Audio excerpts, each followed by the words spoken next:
잠언 10장 1절 말씀입니다. 우리 찾으신 줄을 믿고 함께 합독하도록 하겠습니다. 시작.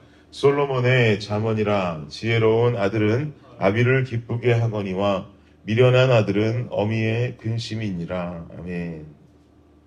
네, 어제는 할로윈 데이였습니다. 그래서 우리 집의 큰아이 열매는 몇 주 전부터 어제 할로윈 데이를 아주 손꼽아 기다렸더랬습니다. 왜냐하면 우리 집 건너편에 사는 열매의 친구 잭시라는 아이가 할로윈 데이를 함께 보내자면서 몇 주 전부터 자신의 집으로 열매를 초대했기 때문입니다. 그 집에는 잭시뿐만 아니라 또 열매뿐만 아니라 열매의 친한 친구들 대여섯 명이 함께 모인다고 했습니다. 그래서 열매는 몇 주 전부터 어제를 손꼽아 기다렸습니다. 그리고는 어제 저녁 시간이 되자 약속 시간은 5시 30분인데 학교 갔다 온 3시부터 저한테 계속 5시 반이 언제 오느냐고 계속 묻고 아빠 지금 몇 시야? 3시 반이야. 아빠 지금 몇 시야? 3시 40분이야. 계속 5시 반이 되기만을 기다렸습니다. 그리고는 약속한 시간에 맞춰서 드디어 시간이 되니까 열매는 잭슨의 집으로 향했습니다. 그리고는 친구들과 어울려서 우리 동네 집집마다 캔디도 받으러 다니고 또 잭슨의 집에서 친구들과 함께 영화도 보고 즐거운 시간을 보냈습니다. 그런데 잭슨의 집에서 시간을 보내던 중에 열매가 제게 문자 메시지를 한 통 보냈습니다. 아주 짧은 메시지였는데 저는 그 메시지를 받고 기분이 무척 좋았습니다. 메시지 내용은 뭐였냐면 딱 한 문장이었는데요. 아빠, 나 소다 하나 마셔도 돼? 라는 텍스트였어요. 친구네 집에 갔더니 미국 친구들은 자유롭게 콜라도 마시고 스프라이트도 마시고 했는가 봅니다.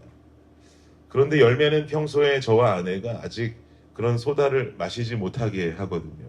어린아이 건강에 뭐가 좋다고 그걸 어릴 때부터 마시게 하겠습니까? 그런데 미국 엄마 아빠들은 그런 것을 어릴 때부터도 그냥 자유롭게 주는가 봐요.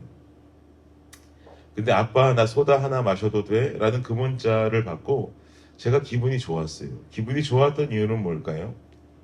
생각해보면 그냥 아빠 엄마가 보지 않는 곳에서 친구들이 마시면 몰래 하나 그냥 마셔도 될 일이죠. 그런데 솔직하게 순수한 마음으로 제게 아빠 소다 하나 마셔도 되냐는 질문을 보낸 것이 제 기분을 참 좋게 했습니다. 친구들은 다 자유롭게 마시는데 자신은 아빠 엄마가 소다는 평소에 안 된다고 하니까 눈치 보면서 아빠의 허락을 받으려고 문자를 보냈을 열매의 모습을 생각하니까 마음이 짠하기도 하고 기특하기도 하더라고요. 오늘 본문에 보니까요, 참 재미난 이야기가 나오는데 지혜로운 아들은 아버지를 기쁘게 한다라고 말하죠. 그렇죠. 지혜롭고 기특한 자식을 보고 기뻐하지 않을 아비는 없겠죠. 마치 제가 어제 열매가 몰래 마셔도 되는 소다를 마셔도 되겠느냐고 제게 허락의 메시지를 보낸 것을 보고 기뻐하는 것처럼 지혜로운 행동을 하는 것, 기특한 행동을 하는 것, 거짓말을 하지 않는 자녀를 보면서 기뻐하지 않을 아비의 마음은 없을 겁니다.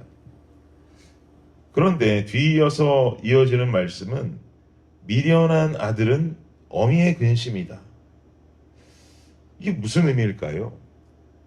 아빠는 그저 단순해서 잘하는 자식을 보면 기뻐할 줄만 알고 잘못된 자녀를 보면 전혀 근심도 하지 않는다는 말일까요? 잘못된 행동을 하는 모습을 보는 자녀를 볼 때 엄마들만 걱정이 되고 엄마들만 근심한다. 이런 이야기겠습니까? 사실 이렇게 해석해도 그리 틀린 의미는 아닌 것 같습니다. 왜냐하면 보통 잘못된 길로 가는 자녀들을 보면서 근심하는 쪽은 아빠보다 엄마들이 실제로 크기는 큰 것 같아요. 그러나 이 구절은 그런 뜻은 아닙니다.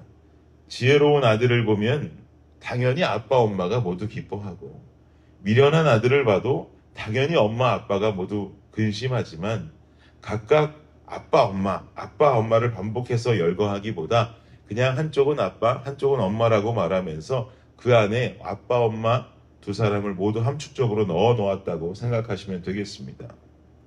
저는 오늘 이 1절에 나오는 지혜로운 아들은 아비를 기쁘게 한다라고 하는 이 구절에 좀 더 집중하기를 원합니다.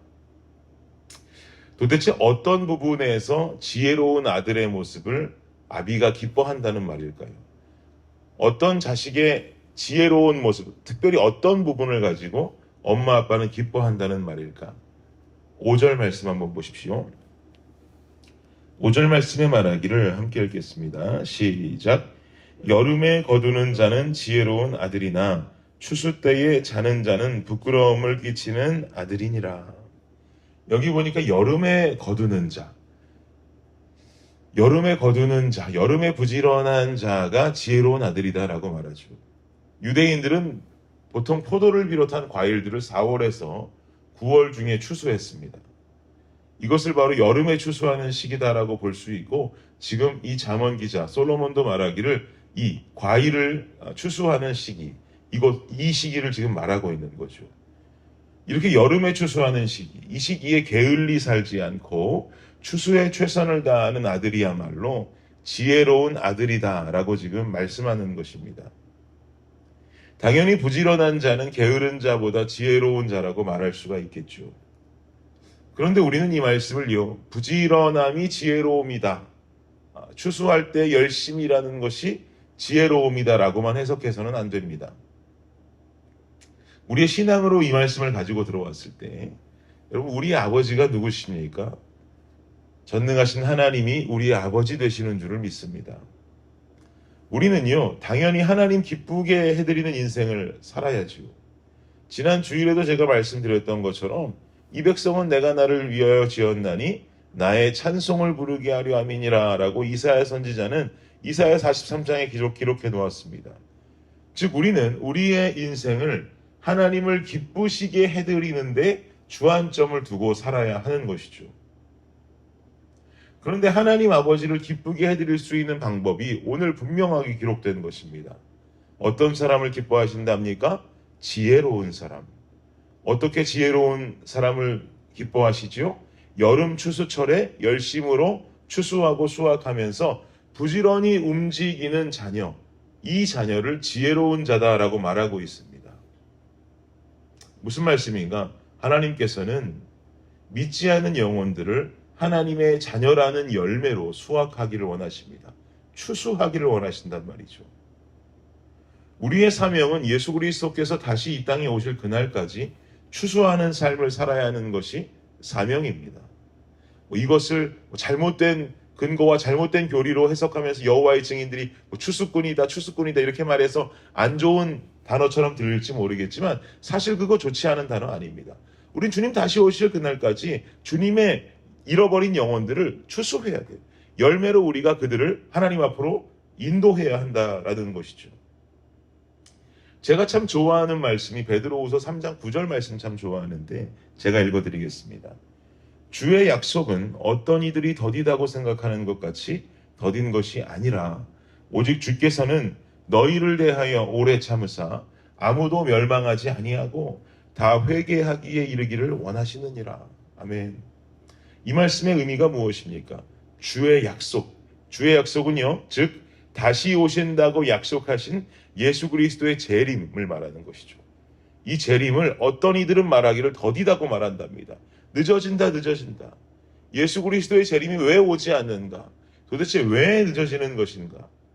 그러나 그 이유는 예수 그리스도의 재림은 너희에 대하여 오래 참으사 아무도 멸망하지 않고 전부 다 회개하기를 원하시는 하나님의 사랑 때문이다라고 말하는 것이죠. 한 명이라도 더 하나님의 자녀로 구원하시고자 하는 그 마음. 그냥 재림했다가 오늘 임박해서 갑자기 내려오신다면 이 땅에 예수 믿지 않는 사람들은 어떻게 합니까? 그 예수 믿지 않는 한 영혼이라도 얼른 구원하기 원하는 마음에 예수의 재림은 더디다고 느껴지는 것일 뿐이라고 베드로 사도는 말하는 것입니다. 즉 지금도 예수님께서 이 땅에 내려오지 못하시는 그 중요한 한 가지 이유는 남아있는 믿지 않는 사랑하는 영혼들 때문에 그러는 것이죠. 예수님의 재림은 한 사람이라도 더 구원하기 원하시는 하나님 사랑 때문에 아직 이루어지지 않고 있습니다. 그러니 이 땅을 살아가는 그리스도인들의 삶은 어디에 집중해야겠습니까? 주님 속히 오심을 기대한다면, 마라나타, 아멘 주 예수여 어서 오시옵소서라고 하는 마음을 가지고 살아가는 인생의 그리스도인들이라면 한 영혼이라도 더 하나님의 열매요, 하나님의 자녀로 추수할 수 있는 삶을 살아가야 하는 것입니다. 우리는 그래서 전도해야 되는 것이고, 우리는 그래서 하나님의 사랑을 전해야 하는 것입니다.